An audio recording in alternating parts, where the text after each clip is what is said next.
Hey y'all, Jen Carstensen. I've been a Memphis Realtor for over 16 years. I have sold just about 2,000 houses in my life, and I sell about 100 houses a year. So follow along with me for a day in the life of what I do every day in order to get to 100 houses a year.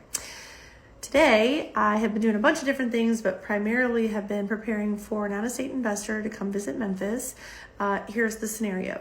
They have a 1031 exchange. They're pulling out of another city. They're coming into Memphis. They've targeted that this is the next place they want to be into. So here's what I've done. A lot of times people say, I don't want to work with investors, but investors are a large part of my business. It's really important that everybody knows that working with investors can be a great subsidy to your business. In fact, I would say if I had to do a percentage, probably 40% of my business comes from working with investors. In her particular situation, she is doing the 1031. She has X number of dollars to divest back into the Memphis real estate market.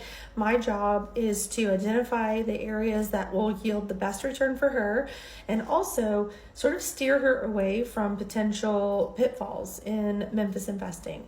And there are a lot of them. So there's a very good chance that if you don't get with a great realtor from the beginning, you could be misguided into properties that either A, are a horrible idea for you, or B, will not have the return or the appreciation that you want. In fact, we had the conversation of, I want appreciation, I want great rents, good school districts, all the stuff. But once we got into the conversation a little bit, it was really in her best interest to find properties that had great rent ratios over appreciation. And so in Memphis, it's pretty rare to find all three of that entire combination. It's pretty rare.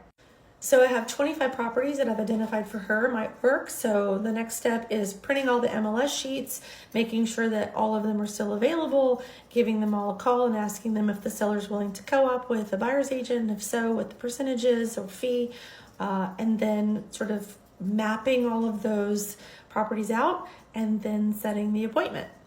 Overall, this will take me probably 3 hours, but if she buys 3 properties around $300,000, it'll all be completely worth it. And before I started this project, I had 2 conversations with folks that are in the middle of getting their real estate license, and they saw my post online and thought that our team might be the best fit for them, and I kind of agree. Since I am a producing principal broker and a producing team leader, it's really important that I use the opportunities that I have to educate my teammates. So I've opened the floor to anybody who wants to sit in during this meeting tomorrow to learn about investing in Memphis and to learn what to say it, how to navigate the different scenarios and the questions, and really kind of strategize with her to help make this the best fit for her. So we're not just door openers, we're not just salesmen, we're much more than that. I consider myself a consultant, and if it's a good fit for us, then we'll proceed. If it isn't, then we won't. It's all about guiding the client to the best fit for their own particular needs.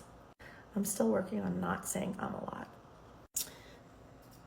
My lunch today is a peach or a nectarine. I don't really know what it is. I had yogurt with blueberries, and pumpkin creamer is back, and so I'm basically drinking creamer with a little bit of coffee. I'm just kidding. And then also, anybody else like this? Also, I have electrolyte stuff. It's this stuff. Ultima watermelon flavor. It's the greatest flavor ever. I mean, not in grape. Don't come at me. Grape is like the best flavor ever. All right, and then once I'm done with this and it's all scheduled, then I'm gonna go look for a new car. All right, so that took a little bit longer than I thought, but we had 50 properties that we identified for this investor that could work. I pulled out my trusty DSCR calculator and I compared the rents to the purchase price or the anticipated purchase price, did all the math on 50 properties and isolated them to 8 really good ones. And an example of a DSCR rate is 2.30, pretty good. So that's one that we're looking at. One is 1.27, pretty good. So basically DSCR, like anything above a 1.1 ratio is pretty good. So I'm really excited, and so we're ordering some Central barbecue for her so she can get a taste of real Memphis barbecue. So don't even come at me with any of the other places, because Central is my favorite. That's it. So I did not get to go look at a car because this took longer than I thought, which was totally fine. And then answered some emails. That's about it. I think that's it. Yes, it is 5:15. I'm going to wrap up here in a little bit and go home. Hope you guys have a great day. Thanks for listening.